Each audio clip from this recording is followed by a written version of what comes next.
Hey, how you doing there again, folks? Me again, of course, Brandon Wenzel. Come back at you, another offering off my sampler platter. Yes, indeed, folks, sampler V-series videos I've been doing for a while. I'll go over there, try out food and drink items. I eat stuff, I drink stuff, and folks, I'm going to talk about stuff. I'm going to let you know all that you need to know about hopefully delicious stuff. That time I'm doing this, folks, I'm not going to lie. It's a wonderfully dreary and cool day, and it makes me smile, and it's a great day to do a sub sandwich review. Eh? Eh? But we'll get to that. Folks, it's a super simple format. I'm going to go over there. I'm going to try out food and or drink items for you. Whilst I'm doing all that, I'm going to yammer on about it for a bit. Whilst I'm doing all that, I'm inside the truck. Whilst I'm doing both of those things, I'm wearing a super cool shirt. Folks, when I wear super cool shirts, I always like to highlight super cool shirt. Super cool shirt am I wearing today? Well, folks, it's boom! It's my microphone misfit shirt. One of two that I have. I actually like the other one a little bit more. Like, this is a cool shirt, but I do like the other one because it actually has, like, the Misfits, like, their personal symbol, which is, like, a radioactive symbol with, like, the green, yellow, and red colorations. Very neat. But both the shirts are good. If you're not familiar with the Microphone Misfits, they are a hip-hop performance group out of Chicago. They have MCs, a DJ, break dancers, flag wavers, like, a whole fucking super cool thing, man. Like, it's not just an audio experience when you go to see them. Like, it's a whole thing. They're super engaging with the crowd. I love these guys. Like, they're extremely fucking cool. Outside of, even just doing the music stuff, I've been fortunate enough to go over there, chat with them in between sets and stuff at their shows. And, like, they've never been anything but, like, the coolest people you could ever meet to me. So, I have a lot of love for these guys and their music. If you happen to be interested, I actually have a number of videos of their performances that I've personally attended. And beyond that, if you like what you hear, I can absolutely direct you, in the right direction for them. They are, again, just super cool people, and I love their music. It's fantastic. But anyway, what am I trying for you today, folks? What are we doing here? Well, it is a sub sandwich review. With it being a sub sandwich review, 3 things need to be prefaced. Number 1, for over a year now, I've been going on sub sandwich adventures.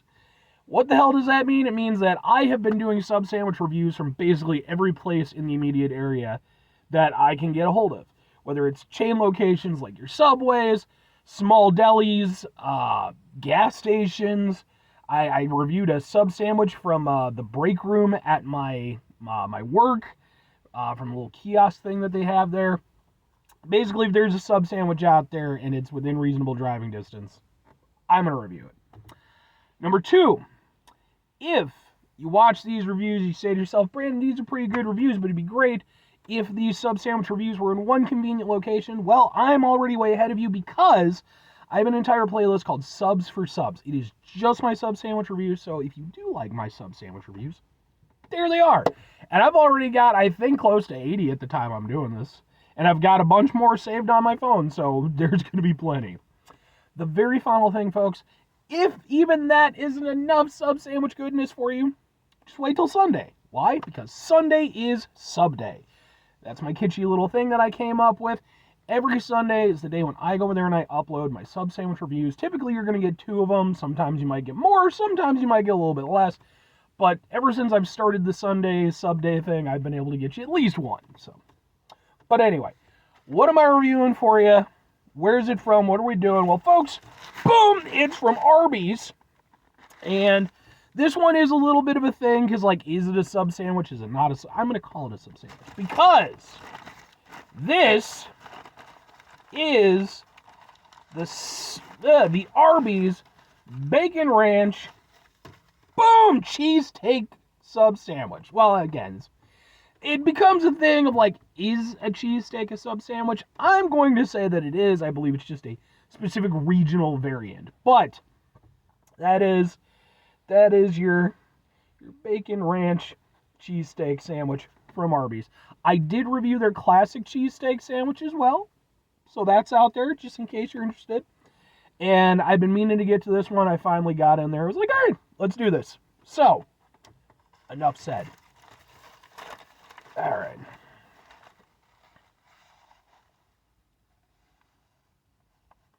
Home.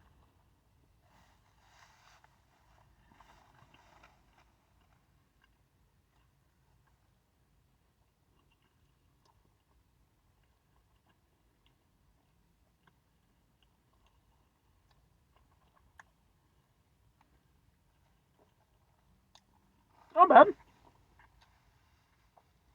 Nothing to really complain about. One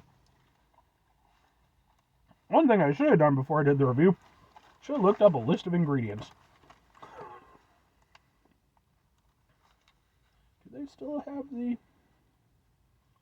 Yeah, I think they've still got... Okay, so... For all intents and purposes, I think this is essentially the same as the normal one, just with, like, bacon and ranch. So you got, like, the steak, you got, like, the cheese, and then you got, like, some onions and some peppers. So...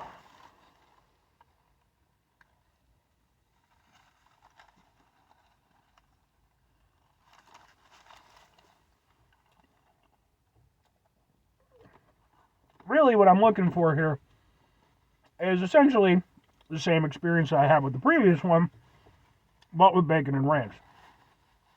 To that end, am I getting that? Answer, a little bit. Like, there's definitely bacon. You can see that there's bacon.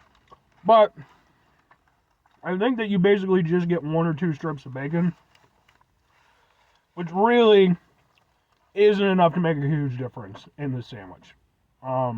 It just doesn't. I'm not getting a lot in the way of bacon flavor. When you've got all the steak, when you've got all the cheese, when you've got the other elements, either you need to bring some really good bacon to the plate, or conversely, you need to make sure that you have a lot of it. In this case, it's honestly just too little to really make much of a difference, which is kind of sad.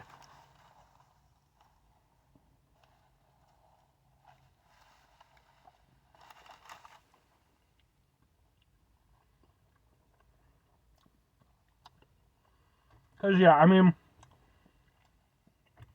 with the exception of maybe a slight difference, I mean, there's a textural difference. You can taste it. It definitely stands out because it's, a little bit crispier than everything else that I'm eating. And maybe there's a little extra kind of saltiness there, but with everything else that's going on, it really doesn't make much of a difference. The ranch seems to be kind of a similar aspect, too. I can kind of see what they're talking about with it, but it's not there in large enough quantities to really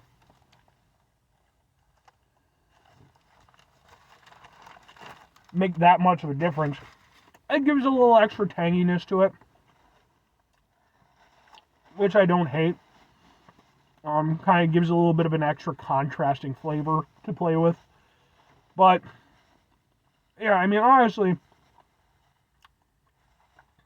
I wouldn't say that this is worlds different than just the normal one. Because most of the flavors that you're getting are the same flavors that were most prominent in the original version. You're getting lots of cheesiness. You're getting lots of steakiness. My guess is, because with the original, they had a garlic aioli. I'm not tasting garlic, so I'm guessing that that's basically subbed out for like whatever the ranch is. But honestly, the garlic aioli did a much better job of representing itself in the flavor of the sandwich than the ranch does. It was very punchy, and, it honestly was kind of at the forefront of the flavor. With this, the ranch aspect, it's pretty minimal. And, I mean, to be fair, that could come down to application. I had to do 2 reviews of their Big Game Burger from Arby's, specifically because the first one I got was so drenched in the steak sauce that it came with, I really couldn't do a proper review of it. I was just getting the steak sauce. So in this case, I wonder if I was supposed to get more of that ranch sauce, but, yeah, I mean, I would have liked that. I think it would have, but with it being more minimal, or, maybe it just is less impactful than the garlic aioli they used on the other one, it does allow me to sort of take in more of the steakiness and more of the cheesiness, which aren't things that I dislike. So, I mean, there is something good to be said for that whole situation. But two questions ultimately have to be asked. Would I get it again, and would I recommend it? I'm going to go with probably not, and meh. So for me personally, like, it's not a bad sandwich. Like, and I mentioned this in my previous review, like, it's obviously not a proper cheesesteak in the way that a proper cheesesteak do. It's just not. It's from Arby's. It's their facsimile of it. And in that regard, I actually do think they do a surprisingly decent job, but it's obviously not going to come close. So I'm not trying to even gauge it at that level. For myself personally, the reason why I probably wouldn't get this one again is because, again, I'm not really getting a huge amount of difference from the original one. And if I'm going to go to Arby's to get a cheesesteak sandwich, which I'm probably not going to do all that often anyway, I would get the original one because at least that one has the garlic aioli to kind of give it a little something extra. In terms of recommending it, I mean, I'm not going to say don't try it. It is a limited time item. It really comes down to what your personal expectation is. Again, it's not going to be a proper cheesesteak, but for what's there, the steak is decent tasting. It's cheesy. It's decadent. I like the bread that they use, and that actually is something that, when it comes to sub sandwiches, is very important to me. It's not a bad thing for what it is, if you're, again, keeping your expectations realistic. But with my own person in mind, again, I would probably recommend you just get the normal one, because I think that one has a little bit more extra flavor. But, give it a shot anyway. Hit me up in the comments. Let me know what your personal experience was with it. But anyway, 5 things before I get out of here. Have yourself a great rest of your day, spectacular rest of the week, monumental rest of the month, stupendous rest of your folks. You can go over there and have yourselves a truly proper cheesesteak-tastic rest of your life. Because, folks, proper cheesesteaks, even though, I say that like I've gone over there and had them myself, and it's like the closest I've come is to, like, Charlie's cheesesteaks, which I don't know where they rank on the, the tier list of proper cheesesteak places. But I'm guessing that if I really wanted to experience it, I'd probably have to go to Philly itself and, go to one of the iconic spots. Maybe one day I will. But final 2 things. Number 1, try to bring some positivity in the world. It's not always possible. It is, however, always appreciated. But what you can't do all the time. I know I can't do all the time. Here's what you can do, folks. You're going to try not to be an asshole. Folks, it's not always the easiest thing in the world to not be an asshole. Trust me, I know it. I live it. I'm out there with you in it. Life can be very frustrating, very stressful. It's important when we run into those situations, though. Take a step back. Try to mitigate the level of assholishness in our lives. Hopefully do better for ourselves and for those around us. Very final thing, folks. Do the thing. Whatever the thing is for you, that's what I want you to go out and do.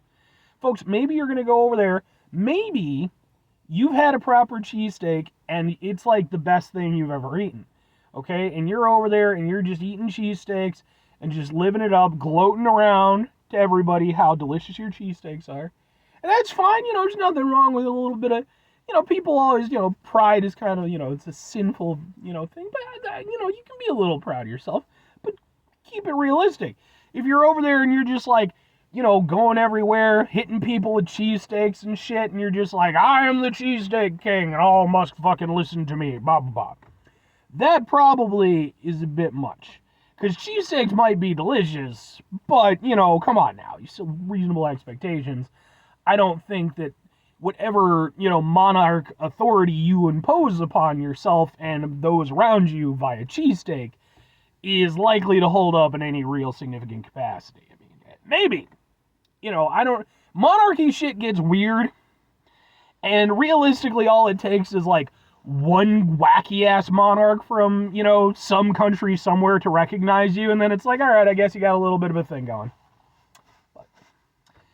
Or conversely, that's a whole bunch of nonsense that I was just talking about, but hey, if you enjoy some cheesesteaks or any other regional dish that's particularly near and dear to your hearts, I'm waiting for the time when, when Arby's just decides, hey, we're going to go over there, we're going to do the Chicago-style Italian beef, and just watch Arby's burn to the ground. That it will not be tolerated by Illinois. Mind you, I say that, and it's like entirely possible they've already done it. I'm just not aware. But I remember there was a thing for Jimmy John's. I don't know if it actually ended up happening, but there was like a like an ad that I saw for a while, and I was trying to get one of them having a, an Italian beef style sub. And I don't know if it was just a regional thing or whatever, but they did not bring that shit to Chicago. Just saying. Bye.